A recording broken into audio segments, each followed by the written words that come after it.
حضرت عیسیٰ علیہ السلام اپنے حواریوں کے ساتھ جا رہے تھے تو ایک شہر کے دروازے پہ پہنچے، اس کی ایک دیوار گری ہوئی تھی، تو جیسے ہی ہٹائی تو دیکھا کہ وہاں پر ہیرے جواہرات، حضرت عیسیٰ کے حواری ہیں لیکن جیسے ہی ہیرے جواہرات دیکھے تو اٹھانا شروع کر دیا۔ حضرت عیسیٰ نے اب دیکھا کہ یہ تو اب حضرت عیسیٰ، کہا کہ میں شہر جا رہا ہوں اور میں شہر سے ایک ایسا ہیرا لے کر آؤں گا جس کی کوئی قیمت نہیں لگا سکتا۔ حضرت عیسیٰ تم لوگ یہیں رکو مت۔ حضرت عیسیٰ گئے، دیکھا ایک پرانی شہر کی ٹوٹی پھوٹی آبادی، کوئی چھوٹا سا گھر، گئے، بوڑھی سی عورت، کہا کہ میں نہیں جانتی حضرت عیسیٰ ہیں، کہا میں مسافر ہوں، میں کہاں بیٹھ، کہا میرا بیٹا ہے وہ مزدوری کرنے گیا ہے، وہ آئے گا۔ تو جیسی آیا وہ جوان، دیکھا اس کے چہرے پر کرب ہے، کرب، ایک درد میں ہے۔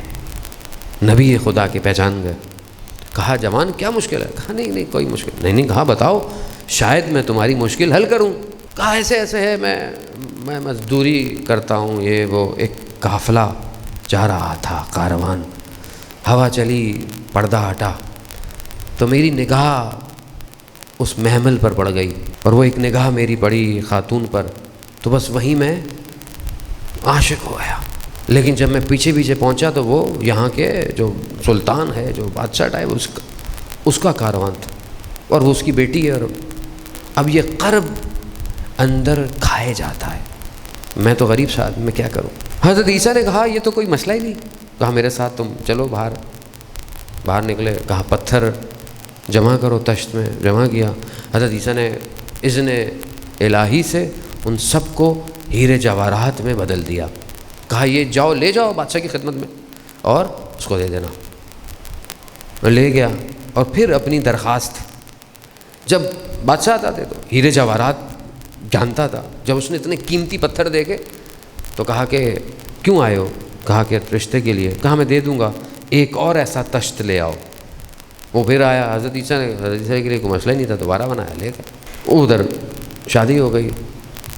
جب سب ہو گئی تو اس بادشاہ نے دیکھا جوان اچھا ہے، اپنا سارا تخت تاج اس کو دے دیا، اب تم فقیر بادشاہ بن گیا۔ حضرت عیسیٰ کو بولا کہ حضرت عیسیٰ کو دیکھا، حضرت عیسیٰ نے بولا اچھا میں اب چل رہا ہوں۔ کہہ رہے کہاں جا رہے ہیں؟ ابھی تو اچھی زندگی گزارنے کے دینا ہے۔ کہا نہیں، یہ زندگی کوئی مقصد نہیں ہے۔ کہا کیوں؟ کہا اس سے بھی بڑی اور چیزیں ہیں۔ کہا کیا ہے؟ کہا خدا کی بندگی ہے۔ اس جوان نے کہا کہ مجھے تخت و تاج دے کر آپ خود جو ہے وہ بندگی، اس نے سب چھوڑا، حضرت عیسیٰ کے ساتھ چلنا شروع ہوا۔ اب حواری سوچ رہے ہیں کہ کوئی ہیرا آئے گا، کوئی جواہرات آئیں گے۔ جیسے ہی پہنچے تو کہا کہ وہ کہاں ہے جو قیمتی ہیرا آپ لینے گئے تھے؟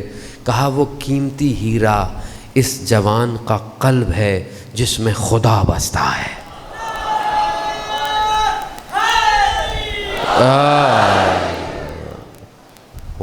وہ چاہیے امام زمانہ کو، چاہیے امام زمانہ۔ کیسے دیکھیں گے آپ امام زمانہ؟ کیسے دیکھیں؟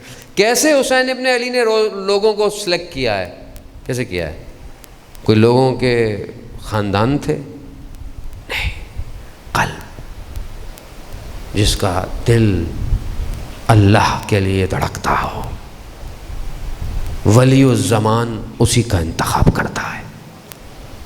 آیت اللہ غازی طباطبائی رضوان اللہ تعالیٰ علیہ بیان فرماتے تھے کہ اپنے دل کو کسی کو کرائے کو مت دینا، یہ صرف خدا کے لیے ہے۔ تو آج ہم اپنی زندگی میں دیکھیں ہمارے قلب میں کیا ہے؟ کہاں ہے قلب؟ مجلس حسینی پاک کرنے کے لیے ہے، پاک جیسا بھی ہے انسان جہاں پہ بھی ہے، لیکن جب یہاں آ جائے پاک ہو جاتا ہے۔